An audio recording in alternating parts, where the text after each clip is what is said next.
twongeye mu yindi saha uko igihe cyicuma tujyane nacyo ariko dutekereza. Think again and again.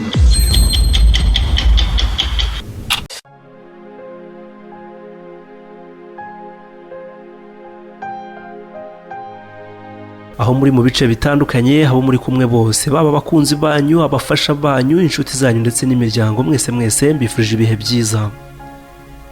Iyo ntekereje ku muryango nibuka ko muri Bibiliya yera mu migani ibice 18 umurongo wa 22 bavuga ko ubonye umugore mwiza haba abonye ikintu cyiza akaba agize umugisha hawe n'Imana. Nitwa Uwiringiyimana Patience, urimo kumva Think Again. Abantu barenga miliyoni 2 baba proposa gushyingirwa buri mwaka muri Leta Zunze Ubumwe za Amerika. Hafi ya bose babikora bateye ivi hasi. Iki gikorwa benshi muzi uburyo buri mukobwa bategereje ko kimusohoreraho. Umusore ati will you marry me, nuko vuba cyane tukumva indi mvugo ngo she said yes.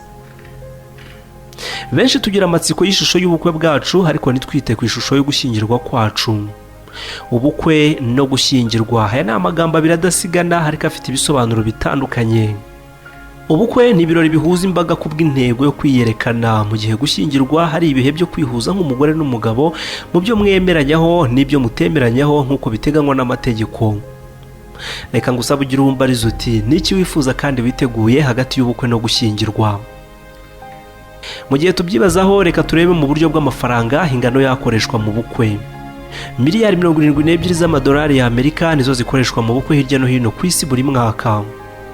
Impuzandengo yakoreshwa mu bukwe ni hafi ibihumbi 20 by'amadolari y'Amerika. Asaga ibihumbi 16 y'amadolari y'Amerika niyo mpuzandengo yakoreshwa mu kugura impeta y'umukwe n'umugeni. Miliyari zisaga 19 nizo zikoreshwa mu guhaha impano zitandukanye, naho miliyari 8 zigakoreshwa mu kwezi kwa buki. Impuzandengo yakoreshwa muri uku kwezi kwa buki ni hafi ibihumbi 3657 y'amadolari y'Amerika. Turadekora, tugafungura, tukanywa, tukagira after party, rwose faranga rigakoreshwa, ibyishimo bikadusaga. Benshi muri twe twifuza gushyingirwa gukomeye ndetse no kugira ubukwe bw'agatangaza, gusa nubwo ariko tubyifuza ntibitubuza gushora imari mu itegurwa ry'ubukwe kurusha itegurwa ryo gushyingirwa. Benshi tubona ubutumwa muri telefone zacu budutumira mu nama y'ubukwe, ariko sinzi niba hari uwari watumirwa mu nama yo gushyingirwa. Turahindura ibyakabaye umwanya wo kwiga ibyo kubana bridal showers tukabiganisha mu nyungu z'ubukwe gusa. Dufite abahanga mu kuvugira inka, bahorana iteka n'abasaza bazi kuryoshya imisango y'ubukwe, gusa batwigisha umubano uri ngombwa muri iyi minsi n'imbarwa. Ndacyavuga ku itandukaniro ry'ubukwe ndetse no gushyingirwa. Ubukwe iteka buzadusaba kubipangira, ariko gushyingirwa bizadusaba umurava no gushishoza. Ubukwe busaba umurongo wo gukurikiza, mu gihe gushyingirwa bisaba kwiyadabuta. Ubukwe busaba gushyirirwaho itariki, gushyingirwa bivuza ubuzima bwose. Ubukwe busaba ingano y'abatumirwa, gushyingirwa bivuga umuryango mugari. Ubukwe busaba indahiro, gushyingirwa bisaba imyitwarire yihanganirana. Ubukwe busaba amasezerano, gushyingirwa ni ukuyubahiriza. Ubukwe bujyana n'amagambo meza, gushyingirwa bijyana n'ibikorwa. Ubukwe bwiza no gushyingirwa kwiza, buri wese yakwifuza gushyingirwa kwiza. None ubwo harabura ikimaginga ya niba mu gihugu cy'Ububiligi 2/3 by'imiryango yashyingiranywe isaba gutandukana buri mwaka nk'uko byavuzwe mu bushakashatsi bwakoze mu 2016.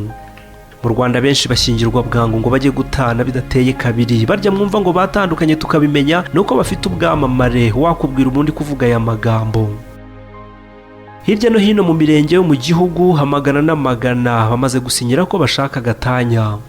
Ndajya kurangiza iyi Think Again. Hirya no hino mu nkiko hari abaserebura ko bemerewe gutandukana burundu. Nubwo bishimye batyo, hari benshi bananiwe gufata iyo nzira bagahitamo kugumana, ariko ntawe ureba undi mu maso cyangwa se ngo basangire nk'uko byahoze nyuma y'ubukwe. Aba nabo bari muri ubu bwigunge, mu gihe hari benshi hanze bari guterana imibare bakurura baganisha ku bukwe, nyamara batitaye ku nyungu zo gushyingirwa neza.